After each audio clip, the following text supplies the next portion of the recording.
ये श्री नारायण गुरु जो है संस्कृत लैंग्वेज के बहुत बड़े फैन थे। इन्हें संस्कृत लैंग्वेज बहुत पसंद थी। बहुत बड़े फेवरेट बहुत सबसे फेवरेट लैंग्वेज इनकी संस्कृत थी। इसीलिए इन्होंने संस्कृत कॉलेज खोले और संस्कृत की एजुकेशन पर इन्होंने बहुत ज़्यादा ज़ोर दिया, ताकि लोगों के दरमियान ये ज़ोर दिया, ये ज़हन दिलाया कि आप तमाम लोग संस्कृत लैंग्वेज की तालीम हासिल करें। इन्होंने ख़ास तौर पर केरला में बहुत सारे मंदिरें बनवाई, क्योंकि केरला में इतना ज़्यादा भेदभाव था, ऊंच-नीच था कि निचले तबके जिन लोगों को निचले तबके के माना जाता था, जिन खानदानों को निचले तबके के खानदान माना जाता था, उन खानदान के लोगों को मंदिर में आने का अधिकार नहीं दिया जाता था। पूजा पाठ करने का अधिकार नहीं दिया जाता था। उन्हें समाज से दूर रखा जाता था, सोसाइटी से दूर रखा जाता था। उनसे कोई बात नहीं करता, उनसे कोई कारोबार नहीं करता, उनके घर में कोई रिश्ता नहीं करता, उनके पास कोई आता-जाता नहीं था। वैसे लोगों के लिए श्री नारायण गुरु ने केरला में बहुत सारे टेम्पल्स बनवाए, ताकि वो लोग आराम से बगैर किसी के रोक-टोक आज़ादी से मंदिरों में आ सकते हैं। और सिर्फ टेम्पल नहीं, बल्कि बहुत बड़े-बड़े लाइब्रेरीज़ बनाए उन्होंने, जिसमें उन्होंने हिंदू मज़हब के बहुत सारे किताबें रखी। ऋग्वेद, यजुर्वेद, सामवेद, अथर्ववेद, परमहंसा, मनुस्मृति और भगवद गीता, इस तरह के बहुत सारी किताबें उन्होंने लाइब्रेरी में रखी, ताकि हर इंसान जिसे निचले तबके का समझा जाता था, वो आए और आज़ादी के साथ बैठकर इस किताबों को पढ़े। वो उन्होंने डिक्लेयर किया कि एक खुदा की पूजा करो, ठीक है? इसके साथ-साथ ये तो थे सारे सोशल रिफॉर्मर्स। अब बहुत सारे वुमेन सोशल रिफॉर्मर्स भी निकले, महिला सोशल रिफॉर्मर्स। ओके, महिला सोशल रिफॉर्मर्स में बहुत सारे गुजरे हैं।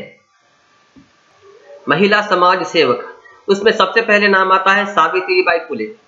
ओके, इसके अलावा भी madam H P. Blavatsky, Annie Besant, Savitribai Phule, Tarabai Shinde, Pandit Ramabai, ये बहुत बड़े-बड़े समाज सेवक गुजरे हैं इंडिया के हिस्ट्री में।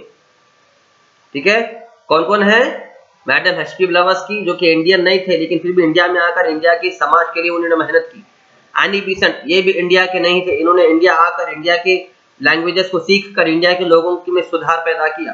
सावित्रीबाई फुले, ताराबाई शिंदे, पंडित रामाबाई, ये सारे महिलाएं थी जिन्होंने बहुत सा योगदान दिया, बहुत से कुर्बानियां दी इंडिया के समाज की बेहतरी के लिए। आइए एक के बाद एक ब्रीफली इनके बारे में पढ़ते हैं। मैडम ब्लावात्स्की और एनी बेसेंट के बारे में तो भी हम लास्ट प्रीवियस टॉपिक्स में पढ़ा है। अब आइए सावित्रीबाई फुले और ताराबाई शिंदे और पंडित रामाबाई के बारे में पढ़ते हैं। बच्चों, सावित्रीबाई फुले ये बहुत महान महिला थी, ठीक है। ये इन्होंने सबसे पहले, ये तो एक कवि थी, इन्हें पोएम्स लिखती थी और एजुकेशन में बहुत आगे बढ़ चढ़ के इन्होंने मेहनत की है। इन्होंने अपने हस्बैंड के साथ, ज्योतिबाई फुले के साथ, पूना में एक स्कूल खोला, जो कि सिर्फ बालिकाओं के लिए था, जो सिर्फ गर्ल्स के लिए था।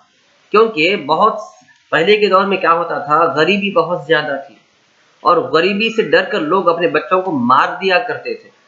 इसे इन्फैंटिसाइड कहते हैं, इन्फैंटिसाइड। भूख के डर से बच्चों को मार देना, गरीबी के वजह से बच्चों को मार देना, और अगर घर में बेटी पैदा हुई तो मनुष्य समझ के मार देना, ये सारी चीज़ें पहले होते थे। ये सारी चीज़ों को रोकने के लिए इन्होंने ऐलान किया सारे सिटी में कि अगर कोई अपने बच्चों को नहीं पाल सकता है तो वो मेरे रिहैबिलिटेशन सेंटर में लाके छोड़ दे। इस तरह इन्होंने एक बच्चों के लिए एक सेंटर खोला, जहाँ पे गरीब बच्चों को रखकर फ्री में खाना देती थी, फ्री में शिक्षा देती थी। इस तरह बहुत सारे बच्चों को इन्होंने पाल पोस कर शिक्षा दी है। किसने? सावित्रीबाई फुले ने। ओके, और ये जो भेदभाव करते थे महिला में पुरुष में, पुरुष बड़ा महिला छोटी, यानी मर्द बड़ा औरत छोटी, औरत पे जुल्म हो सकता, इसके खिलाफ इन्होंने आगे बढ़कर काम किया और जात पात के जो ऊंच नीच के भेदभाव थे, इसे हटाने के लिए इन्होंने बहुत योगदान दिया।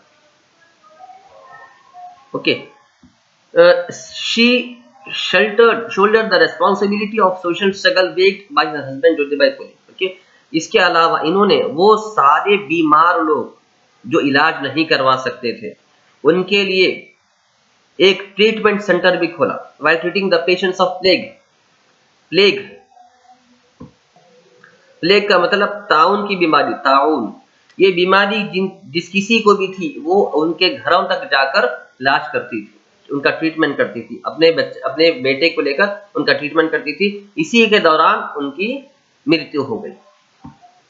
ताराबाई शिंदे ये जो है सत्यशोधक समाज की बहुत बड़ी मेंबर थी, जो कि ज्योतिबाई फुले ने शुरू की थी। सत्यशोधक समाज ये ज्योतिबाई फुले ने शुरू किया था, इसकी मेंबर रही ताराबाई शिंदे, और ये महाराष्ट्र की सबसे पहली महिला फ्रीडम स्ट्रगल है।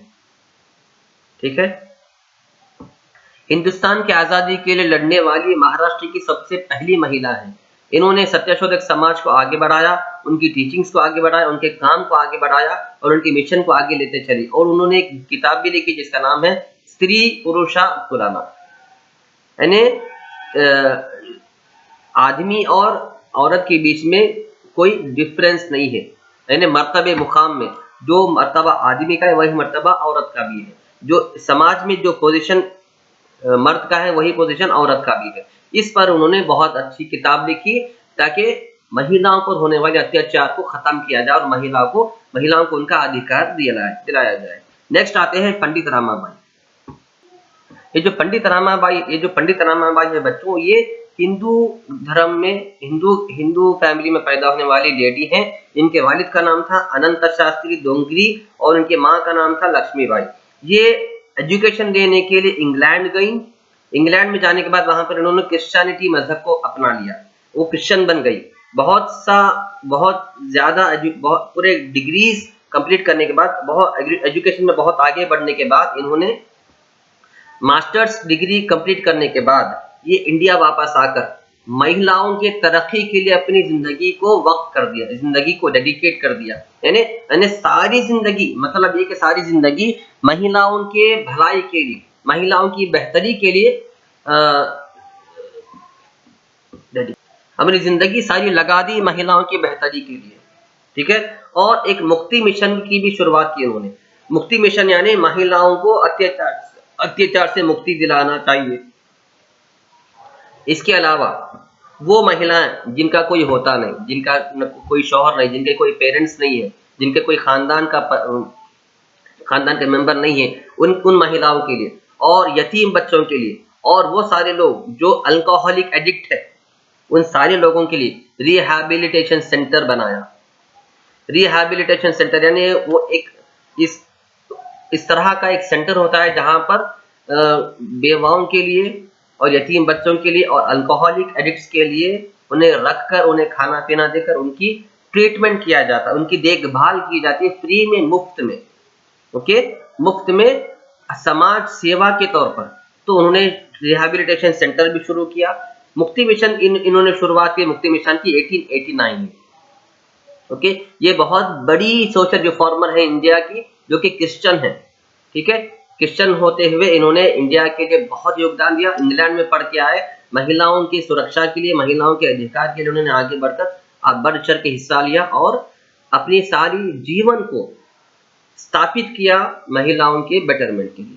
तो बच्चों, ये था आपका चैप्टर सोशल रिफॉर्मर्स, ये था आपका chapter social and religious reforms. बच्चों, इस चैप्टर के 5 वीडियोस मैंने बनाए हैं। आप तमाम बच्चों से मैं रिक्वेस्ट करता हूं इस वीडियोस को बार बार देखें, अच्छी तरह सुने, अच्छी तरह देखें, अच्छी तरह समझने की कोशिश करें। एक एक समाज के बारे में, हर एक मिशन के बारे में, हर एक मूवमेंट के बारे में अच्छी तरह प्रैक्टिस करें और एक्सपर्ट रहें। Thank you one and all.